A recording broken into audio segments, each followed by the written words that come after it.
Ուշաշնանը կամ վաղ գարնանը լեռնային շրջանների բնակավայրերին մոտենում են գիշատիչներ։ Մեր տարածաշրջանում ամենաակտուալները գայլերն են, որոնցից մարդիկ զգուշանում են ու անգամ վախենում։ Սարերից երբ իջնում են ոչխարների հոտերը, գայլերը սնունդ հայթայթելու համար փորձում են մոտենալ բնակավայրերին։ Թեմայի հետքերով հարցազրույց ունեցանք նախկին որսորդի հետ, ով մանրամասնեց մեզ հետաքրքրող հարցերի պատասխանը։ Ու գայլերը ընդհանրապես մոտենում են այն ժամանակ, որ ասենք դերսում իրանք արդեն չեն ունենա սնունդի բազան։ Ստիպված արդեն մոտենան բանավայրերին, շներուն կփախցնեն, ու դե որ ասենք մոմենտ կա որ ոչխարնոց է բանը, անգամ գոմերը մտնին ոչխարը կջարդեն։ Գայլի մենակ այդ ասենք շատ վտանգերն որ իրանք ասենք մի բանով չեն բավարարվել, անգավոր ոչխարի մեջ ջարդեգը ոչ թե մի ադամ ասենք խոսքին բանեն է ու տանի։ Այդ է շատ վատ է ճանավարի կողմից։ Իսկ պաշտպանվելն է, ինչ ասեմ, ասենք ապրանքից բանը ապահով դելել, որ չկանան ասենք մանգնի մեջ է։ Այդ ձևեր է էլի։ Գայլը ասենք շատ խելացի կենդանի է էլի, շատ խելացի կենդանի է։ Ինքը զգուշ է, իրան ասենք պավատկաները շատ հետաքրքիր են, ինքը խելացի կենդանի է։ Բնության մեջ վաբշե գայլը համել պետք է, ինքը որպես սանիտար է բնության մեջ։ Ու հայմի որ կարմիր գարքի մեջ գտնվի գետիկ սախալ բան չէ, որտեվ ինչքան որ ասենք դաշնում հիվանդ էլի կենդանիներ կան, իրանք են իրանց ոնց չասնողնը, որը բնության կարևոր բաներն է սանիտարի մոմենտով։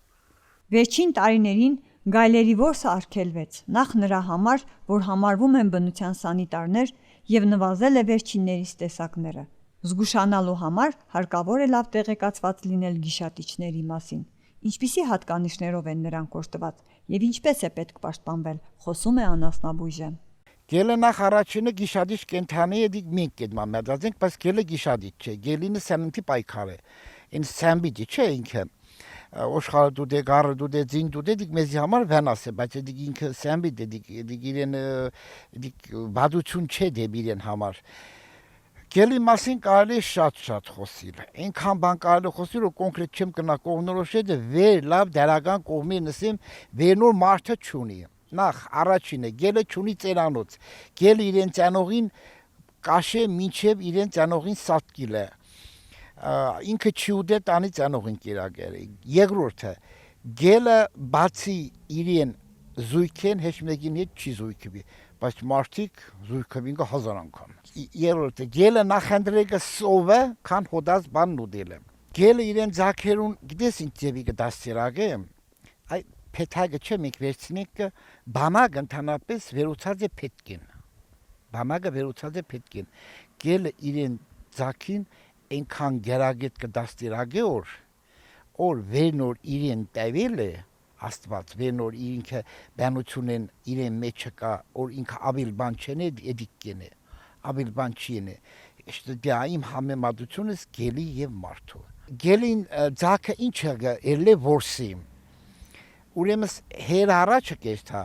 մեր էտին կեստա նույն շարժում է ինչ որ հերնումերը կենին նույն շարժում նիքը կին անգախ են բանից 3 ամսական է թե 3 տարեկան է գելը երբեք իրեն ձախին առանձին չի բերախի որ դու գանա որսերա ինքը միշտ հետը կտանի ես քան որ պատմեմ գելի մասին որ լավ է լենա ուղղակի քան որ ժամանակը շատ քիչ է իմս ելես մարդը ունի գելեն սորվելու լիքը բան, շատ լիքը բան, բայց վերնոշտը մենք գելին կոչին կը գիշադիչ, ոչ, ժողովրդյան, գելը գիշադիչ չէ, գելը գելին, գիշադիչությունը իրեն մեջ տված է սաննդի պայքար, մարդը սանվիջը չէ, մարդը չի աշխատոր ապրի, ենիք է տանջվի չարչվի դոր ապրի, պաշտպանվելու համար միայն շուն, գելը ինքան խելացի, ինքան գերագետ կմոդենա իրեն բանի նոր որսի նոր հեչ մեկը չեմ պատկերացնում այդ ինչ եղավ գնաց այդքան գերագետ կմոդնա հիմնականը շունը դի պաշտպանը գոնե չկնաունա կերվի հաչե օրնա ձեն հանե այդ ապրանքին տերն է էստա որևիցե մի բան մեն։ Բնությունն առանց կենթանիների դա հավասար է զրոյի։ Յուրաքանչյուր կենթանի զարդ է բնության մեջ իր տեսակով։ Եկեք թշնամաբար չվերաբերվենք ու կարողանանք հարգել նրանց օրենքները։